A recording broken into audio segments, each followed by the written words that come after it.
Assalamualaikum warahmatullahi wabarakatuh. Waalaikumsalam warahmatullahi wabarakatuh. Yang saya hormati Bapak Insinyur Suharjanta Wisnu Pitara, Magister Teknik. Kami di sini akan mempresentasikan hasil kerja kami tentang kode etik profesi Asosiasi Wasit Profesional Indonesia. Dipersilakan yang pertama.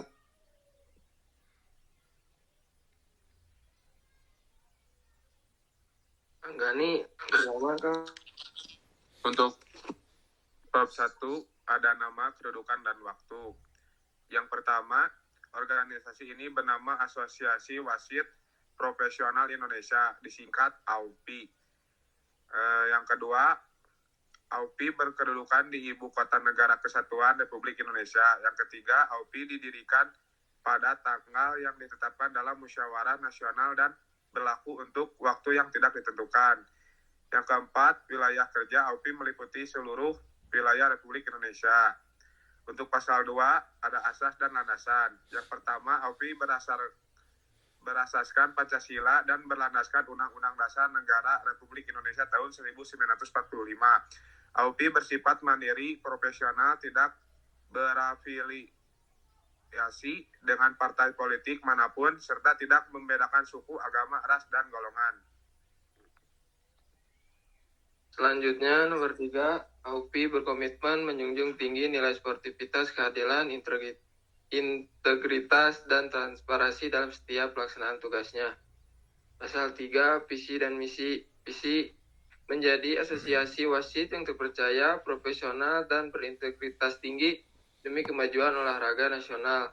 Untuk misinya, meningkatkan kompetensi dan kualitas wasit secara bersinambungan melalui pendidikan dan pelatihan, menegakkan aturan permainan dan kode etik wasit secara adil dan konsisten, membangun sistem perlindungan dan jaminan sosial bagi anggota wasit, menjalin kerjasama dengan federasi olahraga nasional dan internasional, yang terakhir mendorong generasi dan pembinaan wasit muda berbakat.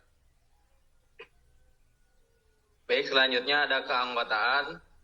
Pasal 4, kategori keanggotaan. Nomor 1, anggota biasa, yaitu wasit aktif yang telah memenuhi persyaratan dan terdaftar secara resmi di AWPI. Nomor 2, anggota kehormatan, yaitu tokoh atau mantan wasit berjasa yang diangkat melalui rapat pengurus pusat. Yang ketiga, ada anggota muda, yaitu calon wasit yang sedang mengikuti pendidikan dan pelatihan di bawah program AWPI. Selanjutnya ada pasal 8, syarat keanggotaan. Yang pertama ada warga negara Indonesia yang berusia minimal 18 tahun. Yang kedua ada sehat jasmani dan rohani yang dibuktikan dengan surat keterangan dokter. Yang ketiga ada memiliki atau sedang dalam proses memperoleh lisensi wasit yang diakui oleh federasi olahraga terkait. Yang keempat ada menyetujui dan berkomitmen menjalankan anggaran dasar, anggaran rumah tangga, dan kode etik AWPI. Yang kelima ada membayar iuran keanggotaan sesuai dengan ketentuan yang berlaku. Selanjutnya dilanjutkan oleh rekan saya. Baik, selanjutnya di pasal 6 tentang hak anggota. 1. Mendapatkan perlindungan hukum dan pendampingan organisasi dalam pelaksanaan tugas. 2. Mengikuti pendidikan, pelatihan, dan sertifikasi yang diselenggarakan oleh AWPI. 3. Memilih dan dipilih dalam struktur kepengurusan organisasi sesuai ketentuan. 4. Mendapatkan informasi yang transparan mengenai kegiatan dan kebijakan organisasi. 5. Mengajukan keberatan atau banding atas keputusan yang dianggap merugikan melalui mekanisme yang ditetapkan. Selanjutnya, pasal 7, kewajiban anggota. 1. Mematuhi seluruh ketentuan anggaran dasar, anggaran rumah tangga, dan kode etik AWPI. 2. Membayar iuran keanggotaan tepat waktu sesuai besar yang ditetapkan. 3. Aktif berpartisipasi dalam kegiatan organisasi dan meningkatkan kapasitas diri. 4. Menjaga nama baik organisasi dan profesi wasit dalam setiap kondisi. 5. Melaporkan dugaan pelanggaran kode etik kepada komite etik sesuai prosedur yang berlaku. Selanjutnya akan dilanjutkan oleh teman saya. Selanjutnya ada bab 3 yaitu struktur organisasi. Pasal 8 susunan kepengurusan. 1. Dewan Pembina memberikan arah, pertimbangan, dan pengawasan strategi organisasi. Kedua, pengurus pusat melaksanakan pengurusan organisasi di tingkat nasional, terdiri dari ketua umum, wakil ketua umum, sekretaris jenderal, bendahara umum, dan ketua bidang. 3. Pengurus daerah melaksanakan kepengurusan organisasi di tingkat provinsi atau kabupaten atau kota.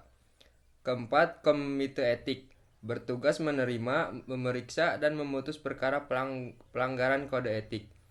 Yang kelima, komite teknis bertugas mengembangkan standar kompetensi dan kurikulum pelatihan wasit.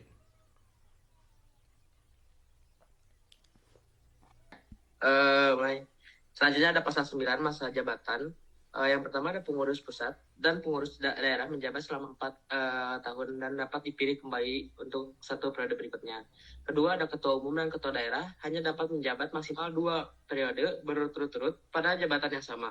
Ketiga, apabila masa jabatan berakhir dan belum dilaksanakan musyawarah nasional atau daerah, pengurus berwenang menjalankan fungsi kepengurusan secara terbatas paling lama 3 bulan.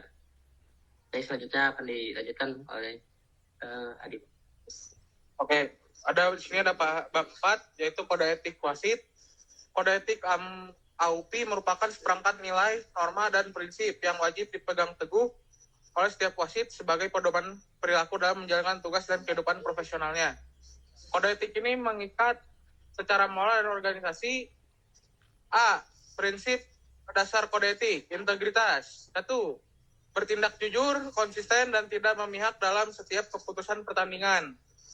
Kedua, tidak menerima atau meminta imbalan dalam bentuk apapun terkait pelaksanaan tugas. 3. Menolak segala bentuk tekanan, intervensi, atau suap yang dapat mempengaruhi keputusan. 4. Melaporkan setiap tawaran, suap, atau gratifikasi kepada komite etika terkecuali. 2. Profesionalisme. 1. Mempersiapkan diri secara fisik dan mental sebelum memimpin pertandingan. 2. Memahami dan menerapkan peraturan permainan secara tepat dan konsisten. 3. Mengikuti program pendidikan dan pelatihan untuk meningkatkan kompetensi. 4. Menggunakan bahasa dan gestur yang profesional dalam berkomunikasi dengan pemain, pelatih, dan ofisial. 5. Hadir tepat waktu dan berpenampilan rapi sesuai standar yang ditetapkan. 3. Keadilan dan imparsialitas. 1. Memperlakukan semua tim, pemain, dan ofisial secara setara tanpa diskriminasi. 2. Tidak memiliki konflik kepentingan dengan pihak yang bertanding, wajib mengundurkan diri jika ada. 3. Membuat keputusan berdasarkan fakta di lapangan, bukan tekanan pihak luar. 4. Menghindari hubungan khusus dengan pemain, pelatih, dan atau klub yang dapat menimbulkan konflik kepentingan. 4. Bertanggung jawab penuh atas setiap keputusan yang ambil selama bertugas. 2. Membuat laporan pertandingan yang akurat, objektif, dan tepat waktu. 3. Kooperatif dalam proses evaluasi dan review keputusan yang dilakukan oleh otoritas berwenang. 4. Memastikan keselamatan seluruh pihak yang di lapangan selama pertandingan berlangsung. 5. Kerahasiaan dan privasi. 1. Menjaga kerahasiaan informasi sensitif yang diperoleh dalam melaksanakan tugas. 2. Tidak membocorkan data atau informasi wasit lain, tim, maupun keputusan internal organisasi kepada pihak yang berwenang. 3. Menggunakan media sosial secara bertanggung jawab dan tidak merugikan organisasi maupun profesi. B. Larangan dan pelanggaran. Setiap anggota AUP dilarang keras menerima, meminta, atau memberikan suap, gratifikasi, atau janji manfaat apapun yang berkaitan dengan tugas wasit. Lalu memanipulasi atau mengubah hasil pertandingan dengan cara apapun, mengkonsumsi atau memperjualbelikan narkotika, psikotropika, dan zat terlarang lainnya, melakukan kekerasan fisik verbal atau intimidasi kepada pemain, pelatih, ofisial, maupun penonton, berjudi atau bertaruh atas pertandingan yang Di sini saya ingin mempresentasikan bab 5 pendidikan, sertifikasi, dan lisensi. Yaitu ada pasal 11 jenjang lisensi wasit. Yang pertama ada lisensi D, yaitu daerah, diperuntukkan bagi wasit pemula yang berwenang memimpin pertandingan tingkat kabupaten atau kota. Dan kedua ada lisensi C, yang regional, diperuntukkan bagi wasit berpengalaman yang berwenang memimpin pertandingan tingkat provinsi. Lalu yang ketiga ada lisensi B, yaitu nasional, diperuntukkan bagi wasit senior yang berwenang memimpin pertandingan tingkat nasional. Lalu yang keempat ada lisensi A, itu untuk internasional, diperuntukkan bagi wasit elit yang memenuhi standar federasi internasional. Lalu yang kelima, setiap jenjang lisensi harus diperbarui sesuai periode yang ditetapkan melalui ujian dan evaluasi kinerja. Lalu ada pasal 12, yaitu program pengembangan. Yang pertama ada AWPI, menyelenggarakan pelatihan penyelenggaraan refresher course minimal 1 kali setiap tahun untuk setiap jenjang lisensi. Lalu yang kedua ada program mentoring wajib disediakan bagi wasit muda oleh wasit senior yang ditunjuk oleh AWPI. Lalu yang ketiga ada evaluasi kinerja dilakukan secara berkala berdasarkan laporan penilaian resmi asesor yang bersertifikat. Lalu yang keempat ada AWPI menyediakan akses materi pembelajaran daring atau online yang dapat diakses seluruh anggota secara gratis. Baik, sekian, terima kasih. Baik, yang selanjutnya yaitu ada bab 6 mengenai musyawarah, perubahan, dan pembubaran.